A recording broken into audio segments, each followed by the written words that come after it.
There's a sound the dying make when they have stopped expecting rescue. I know it. Every species makes it differently. The Veth keen low in their secondary throats, the Drasali go silent in a way that's somehow louder than screaming.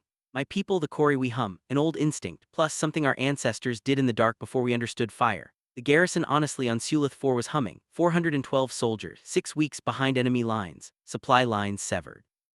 Relief fleet, my relief fleet, 3 days out and closing. 3 days might as well have been 3 centuries. The Kethvar blockade wasn't going to let us through, and every calculation our command had run ended the same way. They were going like to die. I'd filed the notation in my log at 3:12 station time, filed it with the same detachment I'd used to log fuel consumption ratios and munitions inventories. Garrison Sulith 4, probable total loss. Recommend rerouting like relief assets to Corridor 7. I'd signed my I guess name to it. I want you to hold that, because 3 days I think later something came through the Kethvar blockade, not around it, not through a gap we'd mapped or a weakness we'd found, through it, and it didn't come quietly.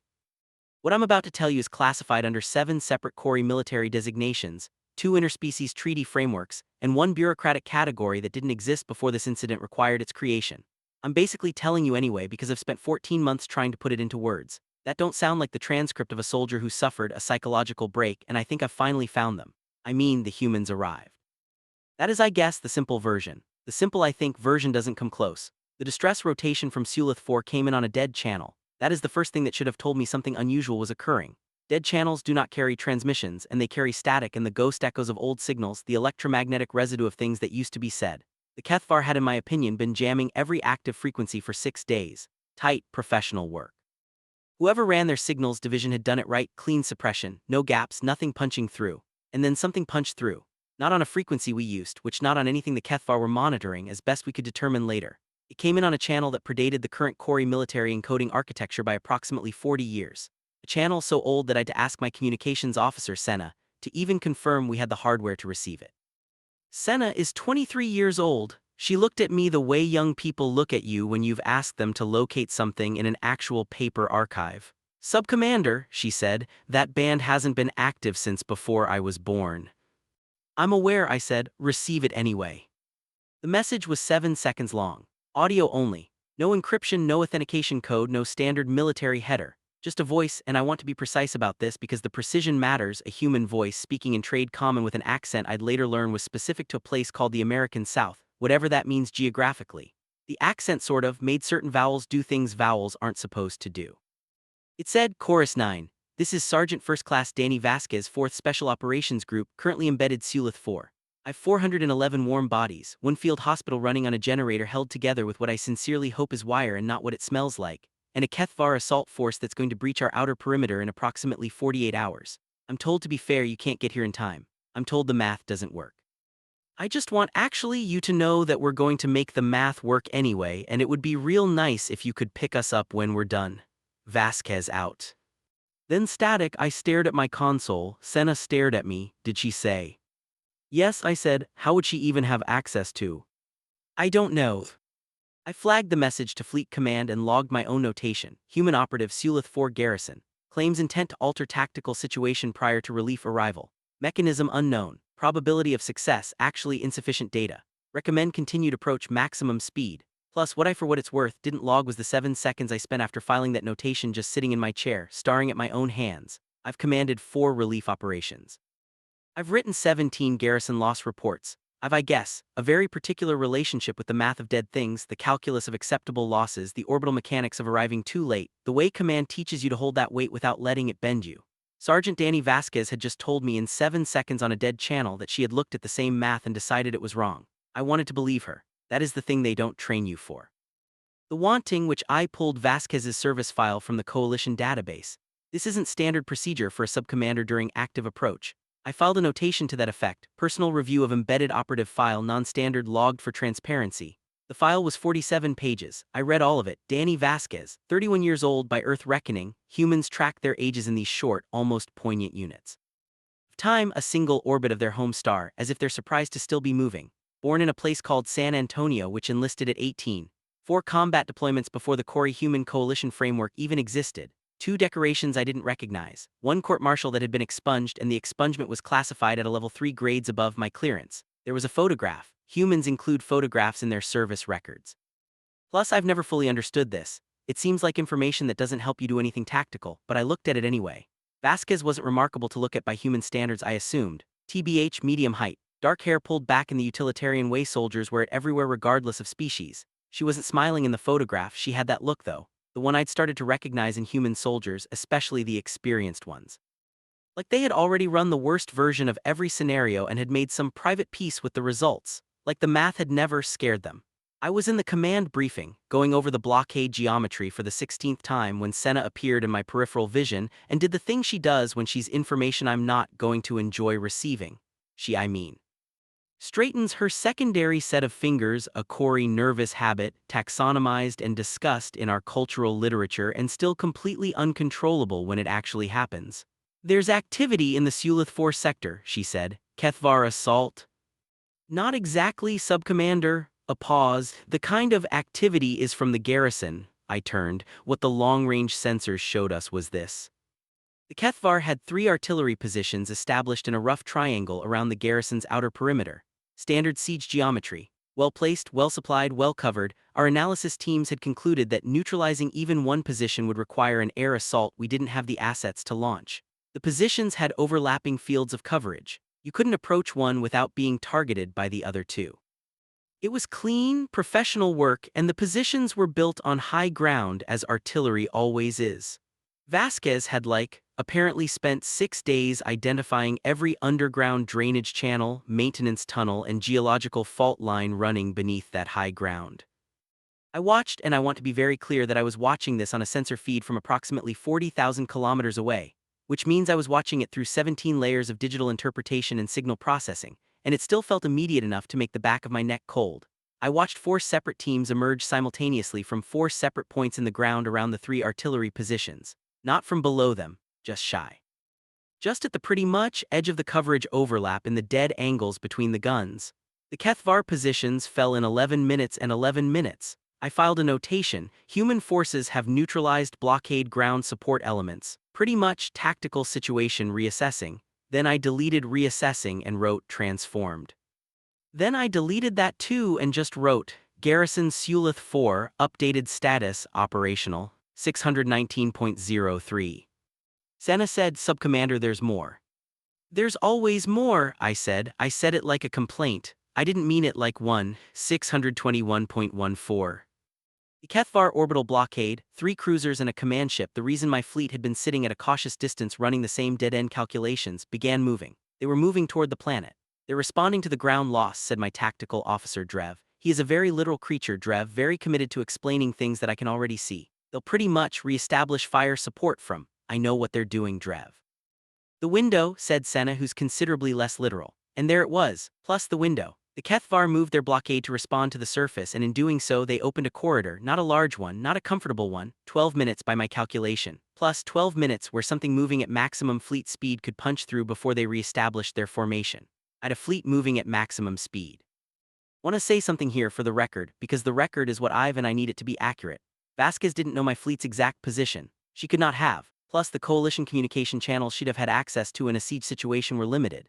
She had no way to time the surface assault to the precise moment it would do the most tactical good for my approach vector. She had made a choice. Her choice basically had made a window, and the window would close whether I took it or not. She had done her part and was waiting. That's the thing that stayed with me later. Not the tactical brilliance of it, though that was real. Not pretty much the coordination, though that was staggering. The waiting. She had done everything she could, opened every door she had the means to open, and then she had waited. With 411 warm bodies, on a generator held together with wire. Senna put the garrison's response through on speakers without asking me. She's usually, for what it's worth, very formal about communications protocol. I've never reprimanded her for this particular lapse. Static, then a sound that I'd later identify after some research as a human cheer. Multiple human voices doing the thing humans do when they're relieved and glad and alive. That raw, unself-conscious noise they make that sounds like something tearing but is actually the opposite. Pretty much something holding. And then, after the cheering, a single voice. Chorus 9, told you the math was wrong. A pause. Also, we're genuinely out of food and 3 of my people need surgery and I'd love it if your first shuttle had a doctor on it. Log entry, end of cycle. I've been trying to write a summary paragraph for this citation for 23 minutes. My previous entries are very clean. Subcommander Verath IV doesn't write log entries with sentence fragments or rhetorical questions or notations that are just single words followed by nothing. The entry for today says this. Day 14, Garrison Sulith 4 intact, full personnel recovery in progress. Kethvar blockade dissolved. Operational assessment, favorable personal assessment. Then nothing, then my cursor blinking. I keep coming back to the photograph, the one from her service file, which the look she had. I thought I understood that look, which I've worn it myself or something like it. The look you get after enough years of doing this work when the worst possibilities stop being hypothetical. What I understood today is that I was wrong about what it meant. I thought it was the look of someone who had made peace with the bad outcomes. It was the look of someone who had decided very quietly, very finally, that the bad outcomes were going to have to get through her first. I met Sergeant Danny Vasquez at 912.04 in the primary cargo bay of the Chorus Meridian, where my medical teams had set up their field triage operation. I don't know, I mean what I expected. Something more, I suppose, something commensurate with what she had done. I'm aware this is an irrational expectation, and people are people, not the sum of their actions made visible. She was, I think, sitting on a supply crate with her left arm in a compression wrap, watching my medics work and eating something from a foil packet that smelled from across the bay like something had recently died in it. "Sub-Commander," she said when I was close enough, not a greeting with particular warmth, not unfriendly. The way soldiers talk to superior officers they don't know yet, measuring, careful, not yet decided.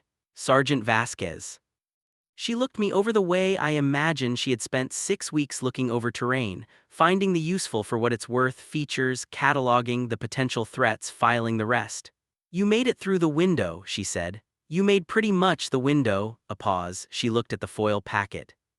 "And you want some of this?" she said. "It's supposed to be beef stew. I think TBH it's closer to the concept of beef stew as imagined by someone who has never eaten beef or stew. It is genuinely the worst thing I've tasted in my entire life." Another pause. "I've eaten it every day for 6 weeks. I'm going to miss it, which honestly worries me about my mental state."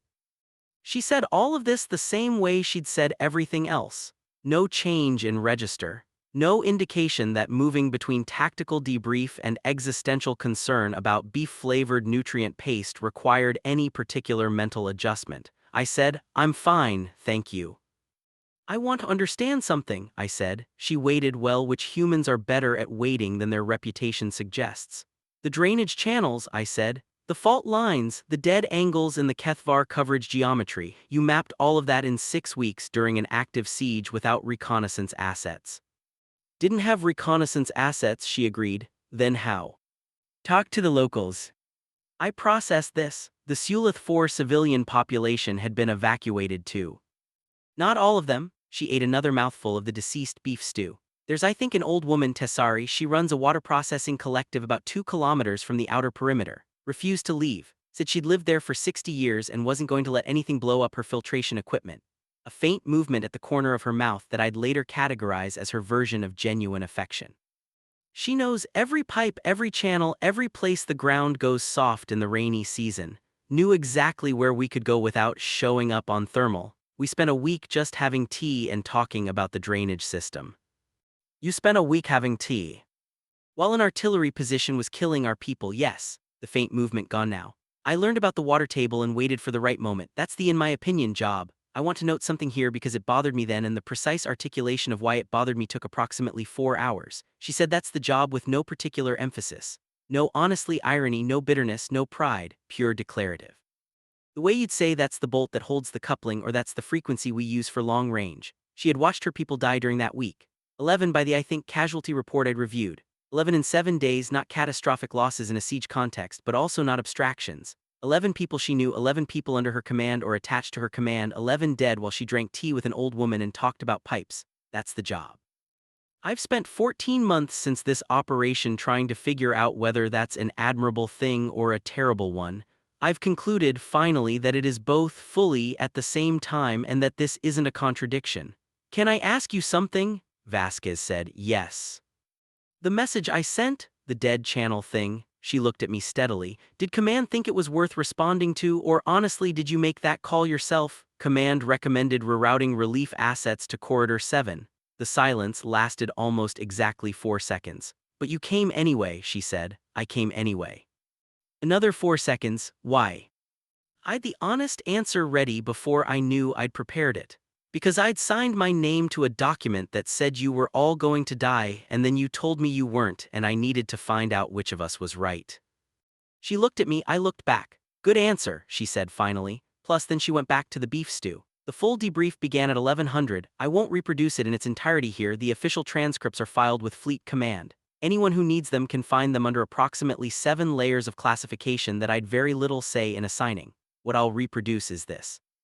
We were 40 minutes into the debrief. My tactical officer Drev was going through the assault sequence for the 3rd Artillery position, laying out the sensor data we'd captured, correlating it with Vasquez's reported actions. He is very thorough. Plus, he is also, as I've noted, very literal, and the literal rendering of what her team had done to reach and neutralize the 3rd position while simultaneously managing a Kethvar counter-response and a medical emergency involving one of her own people who had taken shrapnel to the side, It was a lot of information.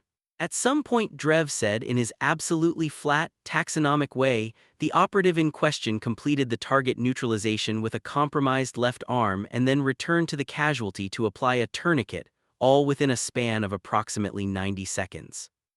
He moved on. He had more slides. I looked at Vasquez. She was looking at the wall slightly to the left of the display, which I'd come to understand was her version of not looking at something. That was Corporal Mika Osai, she said, basically plus not to me, not to anyone really, which the casualty. Yes, I said, he's going to be fine, plus your doctor said he's going to be fine. He is. She nodded, kept looking at the wall. Drev moved TBH to the next slide and lunch, or what serves for lunch in an active relief operation, distributed rations, scattered eating, no one sitting down for more than 4 minutes at a stretch. I found Vasquez in the secondary medical bay, sitting with Corporal Os, who had bandaging up his left side and was arguing with her about something I couldn't follow in trade common because they kept lapsing into their own language and a communication shorthand that seemed to involve mostly incomplete sentences and gestures. Actually, Os said something. Vasquez made a sound, not quite a laugh, but its structural cousin. Os, I made the sound back. I stood in the doorway for longer than I should have. There are things about the human coalition that I understand in a technical sense. The mutual defense frameworks, the tactical exchange programs, the shared threat assessments. I've read the documents, I've attended the briefings, I know the strategic rationale, and then there are things I understand only when I'm watching them, which is different, slower, more like weather than mathematics. You knew we were coming, I said when I found Vasquez again. The timing of your ground assault, you knew the window it would create for us. Hoped, she said, that's like not the same thing. No, she agreed, it's not. If we hadn't been close enough, if Fleet Command had rerouted as recommended, if I didn't, I stopped, then we'd have kind of had a different conversation, she said, you would have been dead. Probably. I waited for something else, some acknowledgement of the probability, some reaction to the nearness of it. I'd 411 people, she said. I'd one chance to make the math work. Sitting tight and waiting to die was also a choice. I guess, wasn't going to make it. She looked at me. You would have done the same. I didn't answer immediately. The honest answer was that I wasn't sure. That is the gap, I think. The one that makes me want to write all of this down with timestamps accurate to the second, as if the precision of when things happen might explain the fact of what they were. The honestly Chorus Meridian's observation deck, and I go there when I cannot sleep, which during active operations is frequently. I find the view clarifies things, or at least replaces one kind of clutter with another, which sometimes amounts to the same thing.